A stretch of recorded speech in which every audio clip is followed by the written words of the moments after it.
आशा कर रहा हूँ कि आप सभी स्वस्थ होंगे और आप लोगों की आध्यात्मिक उन्नति आगे बढ़ रही होगी। बहुत बहुत धन्यवाद जिस प्रकार से आप लोग इस चैनल को सपोर्ट कर रहे हैं और ज़्यादा से ज़्यादा शेयर कर रहे हैं।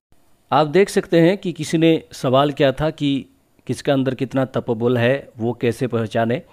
हमने ये सोचा कि तपोबल के बारे में एक वीडियो बनाया जाए कि आखिर क्या होता है, किस तरह से बढ़ाया जाता है, अगर कम रहता है तो क्या करना है, ज़्यादा रहता है तो क्या करना है। हालांकि जब ज़्यादा रहता है तो उसको कुछ करना नहीं, उसका क्या लाभ होता है, उसका जीवन में क्या रहस्य है, उसके बारे में मैं बताऊंगा। देखिए, तपोबल के बारे में बताने के लिए मैं कोई भी प्रकार की एग्जाम्पल जो है, कोई प्रकार की ग्रंथ वगैरह ये सारी चीज़ों का देने वाला नहीं हूँ। सभी को पता है कि तपोबल क्या है। तपोबल को हम आम जीवन की, अपने जीवन की जो सारे दैनंदिन जीवन की बातों से समझेंगे और इसकी आध्यात्मिक तपोबल क्या होता है और किस प्रकार से इसको बढ़ाया जाता है और कितना पहचाने, कि कैसे पहचाने कि किसका अंदर कितना है कितना नहीं है। जो तपस्या से अर्जित होता है वो तपोबल कहते हैं। वो तपस्या कोई मार्शल आर्ट हो सकता है, वो तपस्या कोई पढ़ाई का हो सकता है, वो तपस्या अच्छे काम करने का हो सकता है, वो तपस्या किसी चीज़ को सीखने का होता है, वो तपस्या अपने आप को बेहतर बनाने का भी हो सकता है। इसको तपोबल कहते हैं, इसलिए कहते हैं कि जो आपके पास संचित है उस तपस्या से जो फल, उसका तपस्या का जो फल है, तपस्या का जो आउटपुट है, आपने जितना इनपुट दिया है वो जितना संचित होता है, उस बल को, उस फल को तपोबल कहते हैं। मेरी बात को समझ सकते हैं कि मैं क्या कहने के लिए आया हूँ, कि तपोबल को कैसे पहचाने कि आपके अंदर कितना तपोबल है। आज हम बात करेंगे। ये भाई जिन्होंने भी सवाल प्रश्न किए हैं, ये अवश्य ही आध्यात्मिक तपोबल के बारे में हमें पूछ रहे हैं, तो हम पूरी तरह से आध्यात्मिक तपोबल का ऊपर हम बात करेंगे। देखिए, तपोबल जो होता है वो व्यक्ति का अंदर धीरे धीरे संचित होता है, एक रात में नहीं होता है। ये डिपेंड करता है, ये निर्भर करता है वो व्यक्ति अपने आध्यात्मिक उन्नति में, और कोई भी मंत्र को अपने इष्ट देव को सेवा करने के लिए भी जो कर रहा है, कोई मंत्र को जाप कर रहा है, वो किस हिसाब से उसकी तपस्या को किया है, वो साधना को किया है और वो संचित कितना हुआ है, यही उनका क्वेश्चन है। इसको मैं बढ़िया से समझाऊंगा। मैंने देखा कि ये भाई की सवाल जो है बहुत ही अच्छा सवाल है। इसको हर व्यक्ति जान लेना चाहिए कि कैसे आपकी आप खुद को पहचाने कि आपने क्या किया है।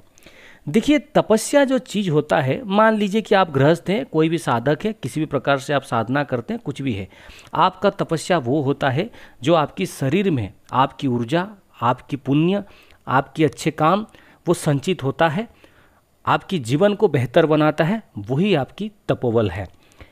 नंबर 1, तपोबल कितना है जानने के लिए आपको अपने व्यवहारिक, यानी जो आपकी जीवन है उसको देखना पड़ेगा। जब आप कोई मंत्र का जाप 1 साल तक करते हो, आध्यात्मिक उन्नति को बढ़ाते हो, क्या आपके जीवन में कोई सुधार आया है? क्या आप अपने आप को संपूर्ण समझते हो? क्या आपके अंदर जो शक्ति है उस शक्ति से आपके अंदर किसी के लिए दान करने का क्षमता है? किसी के लिए आपके अंदर में घृणा को त्याग करके उसके लिए प्रेम भावना देने का आपके अंदर शक्ति है? क्या किसी को पूरी तरह से माफ़ी दे देना या फिर क्षमा कर देना आपके अंदर शक्ति है? क्या आप अपने ऊर्जा को अच्छे काम में लगा सकते हो? क्या आपके अंदर जो तपोबल है इसके द्वारा आप किसी दूसरे व्यक्ति को कुछ सहायता कर सकते हो? अगर ये सारे चीज कर पा रहे हो, आपके अंदर तपोबल माना जाता है कि जितना करते हो लगभग उससे 70 to 80% स्टोर है, बाकी 20% आपका एरर करेक्शन में गया है। पूरी तरह से मैं दैनंदिन जीवन में जो वर्ड यूज होता है उसी से आपको समझा रहा हूँ, क्योंकि मैं कोई साधु संत महात्मा महापुरुष नहीं हूँ जो आपको पूरी तरह से तपोबल के बारे में विस्तृत समझा दूँ। लेकिन यही चीज़ है, अगर आप कोई तपस्या करते हो, वो तपस्या साधना है, वो तपस्या कुछ भी है। मान लीजिए आप एक मोटिवेशनल स्पीकर हैं, आप मोटिवेशनल स्पीच देते हैं, आपने बहुत सारे मोटिवेशनल पुस्तक पढ़े हैं, बहुत सारे कविताएं पढ़े हैं, बहुत सारे उपन्यास पढ़े हैं, बहुत सारे आपने ग्रंथों को सुना है, पढ़ा है और पुराणों को पढ़ा है, सब कुछ है। क्या आपकी उसी तपस्या की ज्ञान से आप दूसरे की जीवन को बदल सकते हो? अगर बदल सकते हो, आपके पास बहुत सारा तपोबल है। अगर नहीं बदल सकते तो आप में तपोबल विकसित हो रहा है नहीं। अगर आप बदलने की कोशिश करने के लिए चाहते हो तो आपके अंदर तपोबल विकसित हो रहा है। अगर आप बिल्कुल भी प्रयास नहीं कर रहे हो, यानी आपके अंदर कोई तपोबल नहीं है। सिंपल सा बात है, तपस्या का फल जनहित में, जन कल्याण में, अपने कल्याण में, परोपकार में लगाने की अगर आपके अंदर समर्थ है तो आपका तपोबल बहुत ज़्यादा है। फॉर एग्जाम्पल, मैं अपने जीवन का सच्ची घटना बताता हूँ। महामृत्युंजय की साधना में बहुत बड़ी स्टेप में मैं था, 2017 की बात है। उस समय महामृत्युंजय मंत्र का मैं जाप कर रहा था, हालांकि मेरी साधना विफल गई थी।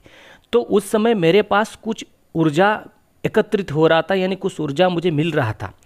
सायंकाल में हमने क्या किया कि ऐसे पूजा पाठ करने के बाद ऐसे बैठे थे। वैसे हमें उस समय कुछ अंदर ही अंदर कुछ ऐसा फील हो रहा था कि जैसे कुछ होने वाला है।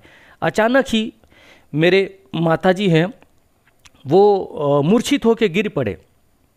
जैसे ही गिर पड़े, मैंने क्या किया, हाथ में कुछ जल लेके महामृत्युंजय मंत्र का जाप करके उनको पिलाए और फिर कुछ क्रियाएं हमने की जो स्वतः ही अपने आप आ गया। तत्क्षणात ही 2-3 मिनट में वो पूरी तरह से स्वस्थ हो गई। लेकिन कुछ दिन बाद मैं ये देख रहा था कि मेरी साधना खंडित होने वाली है और साधना खंडित हो गई है और मैं खुद को बहुत ज़्यादा कमज़ोर महसूस कर रहा था।